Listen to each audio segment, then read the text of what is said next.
Hello, you're watching BBC World News. I'm Naga Manchetti. Here are the headlines. The President of Ukraine is to convene a special cross-party commission to try to resolve weeks of political crisis. The announcement follows a day of clashes in Kiev as riot police confronted anti-government protesters. One of Syria's main opposition groups says it's pulling out of peace talks unless the UN retracts its invitation to Iran. The United States says Iran shouldn't attend unless it supports the establishment of a transitional government.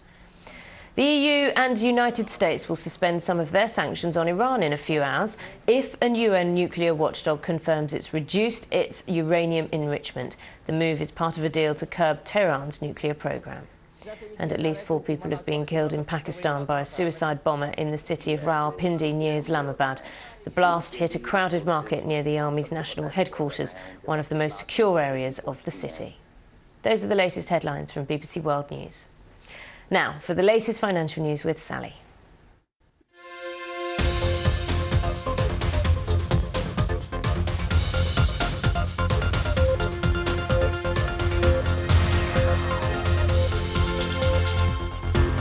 China's economic growth rate falls to a still impressive 7.7%, but that is a rate most other countries can only dream about. And the gender gap is still alive and well. New research shows female graduates ask for much lower starting salaries than their male colleagues. Hello and welcome you with World Business Report. I'm Sally Bundock. Also in the programme, some bad news from Deutsche Bank as it's hit with some costly fines. But first of all eyes are on the world's second biggest economy today. Economic growth in China was at its slowest for 14 years in 2013, according to the latest figures out today. Its gross domestic product expanded 7.7%. And if you compare that to the previous years, that's the slowest pace since 1999. However, it is better than the government target of 7.5%. China needs a high level of growth to provide the new jobs and prosperity it so desperately needs. And so the focus now is on economic reform, and one place where that's meant to be on display is in the new free trade zone, which opened in Shanghai 4 months ago. Here's our correspondent, John Sudworth. So far, not much appears to have happened. The old bonded warehouses and factories are still here, just as they were 4 months ago, when this plot of land was formally opened as part of Shanghai's new free trade zone. Behind the scenes, though, there's been a flurry of activity. More than 40 business consultancies like this one have been set up to help thousands of interested companies register inside the zone. Rents have more than doubled, and there's a sense of idealism and adventure. China is entering a new era with new leadership, this consultant tells me. The free trade zone could be a connecting point between China and the world, and as a young man, he says, "My dream is based on my country's dream. I hope to achieve something here." On the edge of the free trade zone, there's a reminder of China's existing model of growth, based on energy-intensive, heavy industry. The zone is supposed to be all about moving to a new model, creating the conditions to encourage the financial and service sector companies that are vital to a consumer economy. But despite the high hopes, 4 months after the signboards went up, some are beginning to wonder if it will have anything like as significant an impact on growth as once hoped. Policymakers appear to be moving cautiously, and some of the bolder promised measures, like full currency convertibility and interest rate liberalisation, remain aspirational rather than reality. There is certainly no shortage of pioneering companies hoping to get themselves a foothold. But whether this really is the gateway to China's future, the next big leap forward in economic reform, well, there is simply not yet enough detail to judge. John Sudworth, BBC News, Shanghai. And to talk some more about this, let's speak to David Wilder, who's from Market News International. He's based in Beijing. And before we get going, I just want to make you aware of the fact there is quite a delay between my speaking and David hearing what I'm saying. So just bear with us as we continue. So David, just to start with, give us your take on this figure we've had today, 7.7% growth for 2013. It's not a good figure, but it's not also a very bad one either, is it?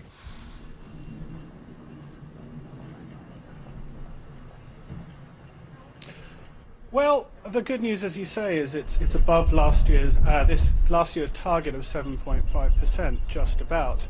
It reflects slowing investment and slowing output, but the bigger problem, I think, is that investment is actually making up a bigger proportion of growth than it has been since 2009, and before that since 2003.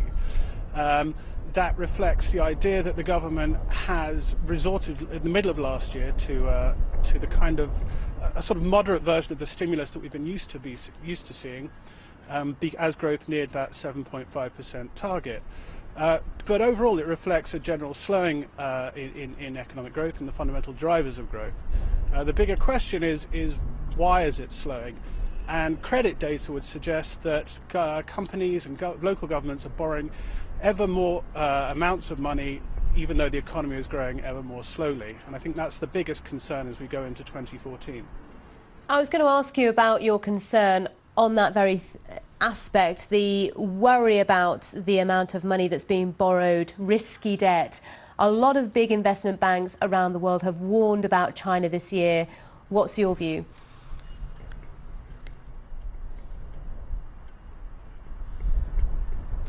Well, the current talk is will there or won't there be a Lehman-type crisis in China? The government has an extraordinary amount of firepower to counter anything like that. The fact is that the economy is borrowing too much to grow too slowly, and the government needs to sort it out, and the government realises it needs to sort it out. The problem with that is that lower volumes of credit imply a lower rate of growth, and is that going to be tolerated when the government needs to produce the jobs that it says it wants to? All right, David Wilder, we appreciate your analysis from Beijing, from Market News International. I'll show you how the markets are reacting to that story in a few minutes, but let's squeeze in some other business headlines. Deutsche Bank's reported a surprise loss for the fourth quarter of 2013 after releasing its latest results earlier than expected. Overall, Deutsche said it posted a pre-tax loss of just over €1 billion for the final quarter of last year. In dollars, that's $1.5 billion. The bank said that litigation costs and restructuring weighed heavily on its financial performance. The legal bills mounted up to €528 million for the period, while revenues fell 16%. We'll see how shares in Deutsche react to this news in a few hours when trading begins in Germany. Shares of Japan's Nintendo plunged 18% in Tokyo after the open today. That was after the gaming giant warned it would swing back into the red. The news comes as Nintendo slashed its global sales forecast for its flagship Wii U game console from 9 million units to 2.8 million. The company also scaled back its expectations for its 3DS portable game console from 18 million to 13.5 million users. However, Nintendo President Satoru Iwata claimed that there are no short-term plans to reshuffle management. Now, female graduates are not asking for the going-rate salary compared to their male counterparts setting out at the beginning of their career. GraduateJobs.com measured results over a 10-year period and found that female graduates request lower starting salaries than their male counterparts. And the difference between the two is £1,438. Well, to talk us through this is Jerry Wyatt, Operation Director at GraduateJobs.com. So you found this out. How did you come to that conclusion? How did you measure what people were asking for when they started a new job? Well, every graduate that visits our site and registers to use our service, we ask them, what would you intend your starting salary to be? Well, we've done that over 10 years to over 500,000 graduates who have entered the workplace. What we've found is that that level, the salary difference between males and females over 10 years has been relatively consistent. So women on average, request a salary that's about £1,000 less than their male counterparts. In and around 2011, that gap widened to about £1,438. Is it also true to say that in a lot of graduate jobs, the salary is kind of fixed? It's later on in your career when you can start to negotiate and say what you wish to earn. Is that not the case? Yeah, absolutely. For entry level roles, that salary is fixed. This is purely a question on what would you expect to be paid in your entry level job. Why do you think the difference is still there, and in fact in the last 3 years getting wider? Well, I mean, we think there are a few reasons. One potentially is that the industries that female graduates tend to gravitate towards, things like media, advertising, marketing, those type of roles. Potentially in the downturn that we experienced a few years ago, those industries may have been particularly hard hit. So their salaries may have come down, and women may have sort of reflected their expectations differently. That could be one reason. You know, hopefully we're in a a period of recovery, so that gap may start closing. There is also potentially there's been a raft of research about the gender pay divide over the last few years. So it may be that females are responding to the fact that there does appear to be a salary divide, and then setting their salaries, their salary expectations accordingly. We'll keep an eye on that. Thank you very much, Jerry Wyatt, with that trend. Not necessarily the best of trends. Let's have a quick look at the markets now so you have a sense of where things are at. A lot of that, I have to say, the negativity is to do with what we've mentioned already, the news from China about the slowing growth in the world's number 2 economy. Of course, that has a big impact. Very quickly, the currencies, so you can see how they're trading. The yen, always of interest at this time. I'll see you soon as we look through the papers.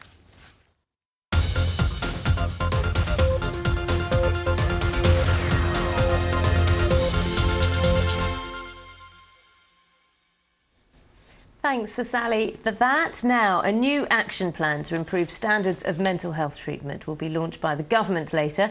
The Deputy Prime Minister, Nick Clegg, has set out 25 areas where changes are needed and says that mental health should have an equal priority with physical health. Michael Buchanan has more. At a hospital in Kent, Nick Clegg hears from patients some of the problems they face in accessing proper mental health care. But you're basically walking around on the ward with your suitcases, sort of on the ward but homeless. Such a lack of hospital beds, as well as cuts to funding for mental health trusts, mean that staff often struggle to provide decent care. It's a situation, says the Deputy Prime Minister, that's completely unacceptable. There are just too many parts of the country which have suffered for too long by commissioners in the NHS not providing the mental health services with the same support as they have other parts of the NHS. It is just plain wrong to treat mental health as the poor cousin to physical health in the NHS. Nick Clegg will launch the government's mental health plan today, including increased support for young people. He's also keen that psychiatric illnesses come out of the shadows, as he puts it, and people feel comfortable talking about their problems. Former Labour spin doctor Alistair Campbell has spoken frankly about his struggles with depression, but says such openness remains a challenge for many others. I think stigma and discrimination is something that just developed, frankly, over centuries. And it's going to take a bit of time and a lot of campaigning and a lot of changing of public attitudes to get that to break down. Making physical and mental health equal within the NHS is the government's goal, but ministers recognise that achieving it won't happen quickly. Michael Buchanan, BBC News. Coming up at 6 o'clock on Breakfast, Bill Turnbull and Louise Minchin will have all the day's news, business and sport. They're going to have more on Nick Clegg's plans that we've just been hearing about. They have an interview with him just after 7 o'clock. That's on Breakfast.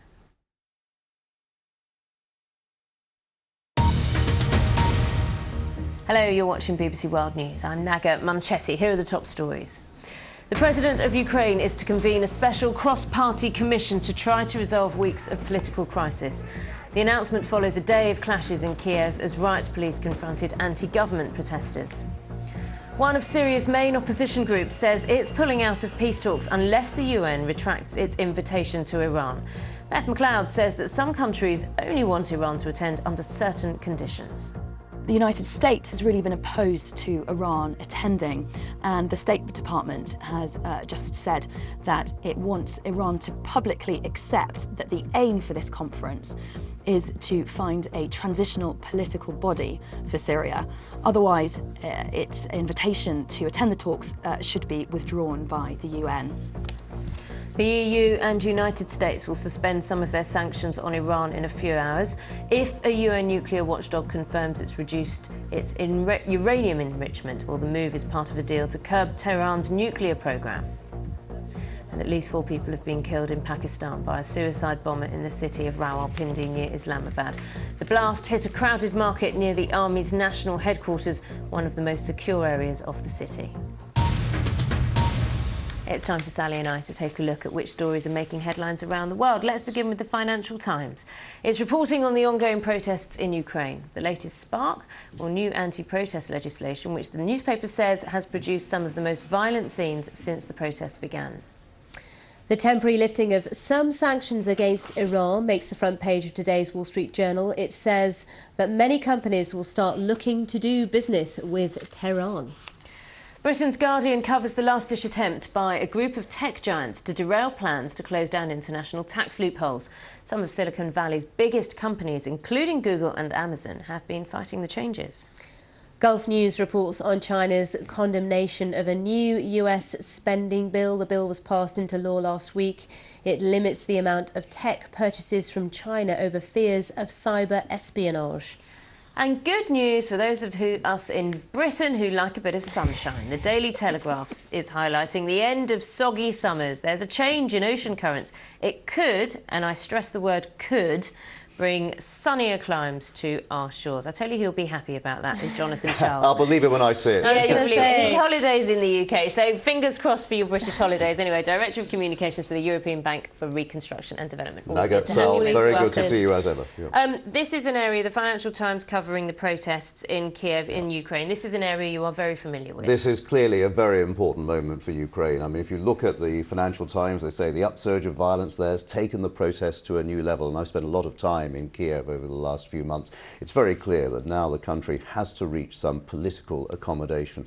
But beyond that, it needs to move forward on the economy. I mean, the EBRD is the biggest single foreign investor in Ukraine. We know the country very well. We've just produced a transition report which talks about countries being stuck in transition, countries that have not really progressed the way they should have done over the past 20 years. Ukraine is one of those. It needs to improve its business climate, but it can't do that until it gets over these political problems. But if it doesn't improve the business climate, if it doesn't get investment in, and investors have not been keen to put their money into Ukraine, it's going to find it very difficult to move forward in the years ahead. So it's a political issue first and an economic one.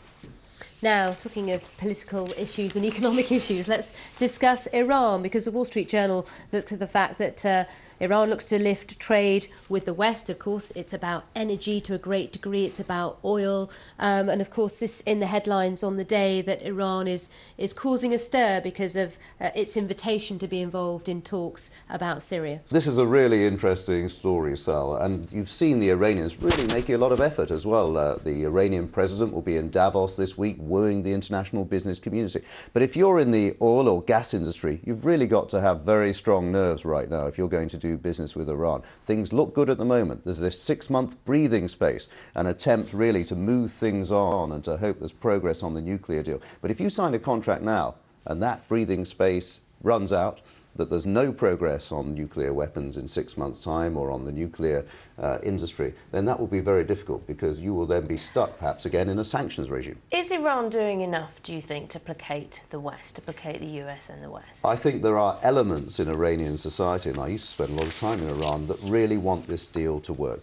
The question is whether internally they have the upper hand, and we don't know that. It'll be interesting to see whether the hardliners in the end get their way and say we don't want to give away too much, or whether the moderates say we really have to do this. This is in long-term economic interest. And I think it's going to take a few months to see how that plays out.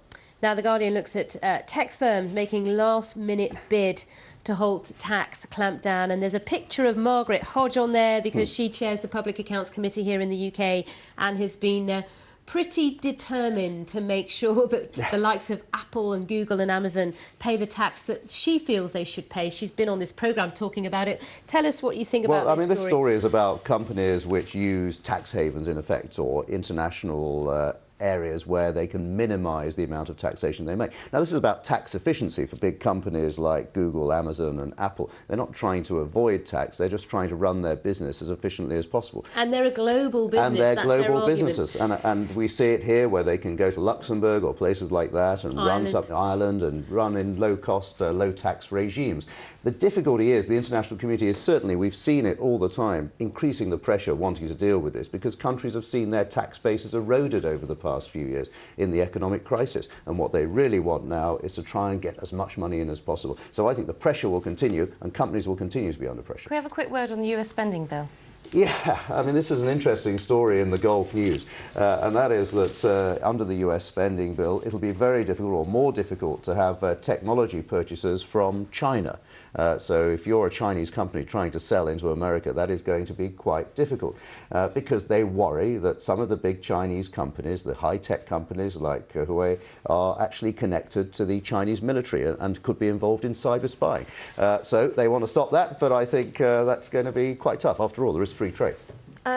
We've been remembering our colleague Komla Yes. Dumor today, who died suddenly on Friday. Now, Jonathan, when I and Komla Dumor took over from the programme, you spent a lot of time with us, telling us how it is in the morning and how to prepare to work with Sally. Exactly. It's a big challenge working with you. Tell us your thoughts. Well, you know, I was very shocked, as everyone was, when I heard about Komla's sudden death. 3 years ago, when I left the BBC to go to the EBRD, I met you and Komla, and you were taking over this programme from me. And I immediately knew it was going to be in good hands. With Komla, when he smiled, it was like being embraced in some massive bear hug. This very warm individual, just what you need for the early mornings. But I realised very quickly he had that journalistic skill. He had curiosity.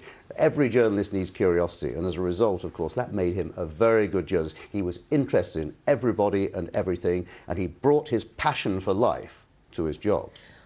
Also as well, and he had a real sense of style, and he had us all in stitches in the studio. He could do quite a few very good impressions. Including of me, famous actually, I have to say. I did once catch him doing an impression of me with that big, he had a big booming voice, and to see that big laugh was unbelievable. You could only smile when you saw Komla. Jonathan, thank you. We're remembering Komla fondly. We are ending today's programme remembering Komla Dumor, world-class journalist, husband, father and friend.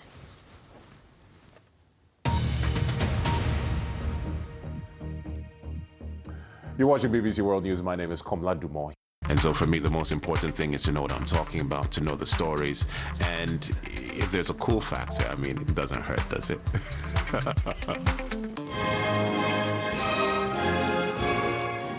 My grandfather wrote Ghana's national anthem. However, my mother tells me, she's gone now, but Mommy tells me that there was a day they were in a shop called Leventis. I don't think that still works anymore. Yeah. And Grandpa was singing another song. And she asked him, Daddy, what's this song for? And he said, oh, I'm writing a song for Nigeria when they become independent. The point he was making is that these borders and these nationalities and these things that we hold so closely are slowly beginning to become less and less important. It's very hard, I think, for anybody to experience to see a loved one, you know, slowly go through the pain. Yeah.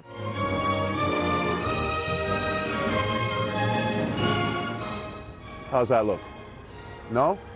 And on Tuesday, full coverage from the palace to the church to the streets of Amsterdam. Kickoff is just a few hours from now, and you know what? I do work for the BBC, but it's time for me to show my true colors. If I can hand this over.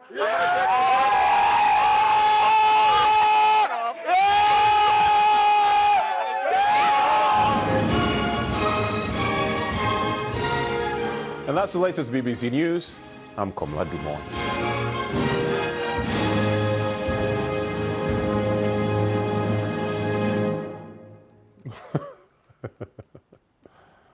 Thank you, thank you.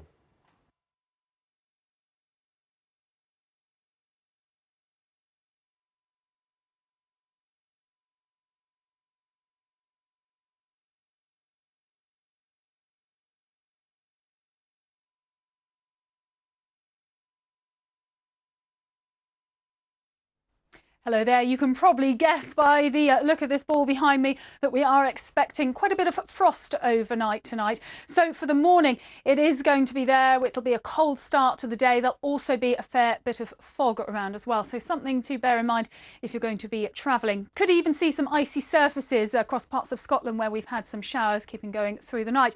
And indeed, there will be 1 or 2 showers across many western and southern coasts. But for most of us, it'll be a dry start to the day.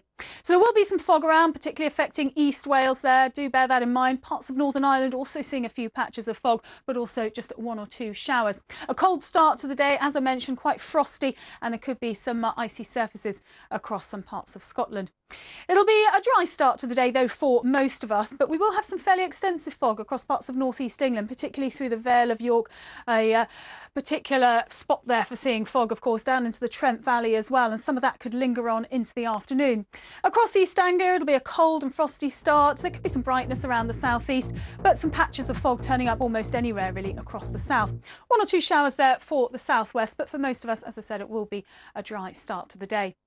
Now, that fog will be fairly extensive, but hopefully it'll start to lift away as the day goes on. 1 or 2 spots will hold on to some of that fog all day, perhaps through the Vale of York or the Trent Valley maybe, so that will have a knock-on effect on the temperatures. But for most of us, we'll get some brightness coming through, maybe a few sunny spells, and temperatures should reach around 7 or 8 degrees, although even that may feel a little bit chillier than we've been used to.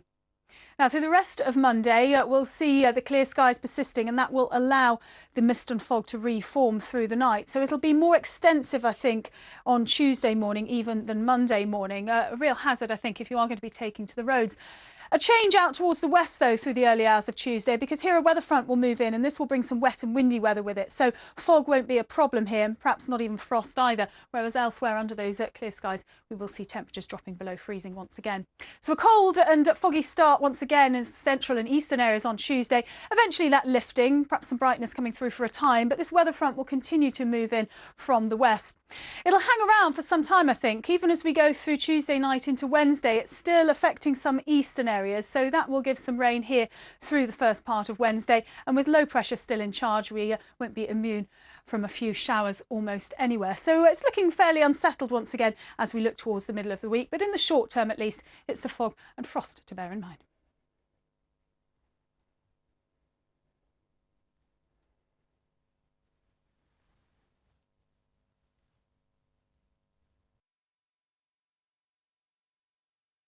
How is your NHS hospital coping this winter? As part of the NHS Winter Project, we're launching a new website. It will give you access to all the stats for every single major A&E in England. All you have to do is log on to the website and enter your postcode. Each week we'll be crunching the data to keep you informed. But we want to hear about your experiences too, wherever you are in the UK. Join us for a weekly update this Friday here on BBC News. Discover more from BBC Radio 4 on your mobile, tablet or computer. Delve into programmes about our world, cutting-edge comedies, and every desert island discs ever. In fact, there are over 25,000 programmes available all at the touch of a button. So, what will you choose? For more Radio 4, go online or download the BBC iPlayer radio app. Every day at 5. The big news, the big names, the big picture. 60 minutes, all you need to know about the day's events. Questioning the people making the headlines. Bringing you the news that matters. Join us every weekday for BBC News at 5. As the Queen's baton continues to make its way towards Glasgow's Commonwealth Games, Mark Beaumont finds himself on his marks in Newey. Disaster. On the ball in the Norfolk Island. Do you think I'm ready for a bit of competition? Why not? Yeah, we'll have a game. And on the ropes in Tonga. What's the pattern now? Yeah, it's moving too fast. The Queen's Baton Relay. Welcome to the Commonwealth. Sunday morning at 10:30 on BBC News.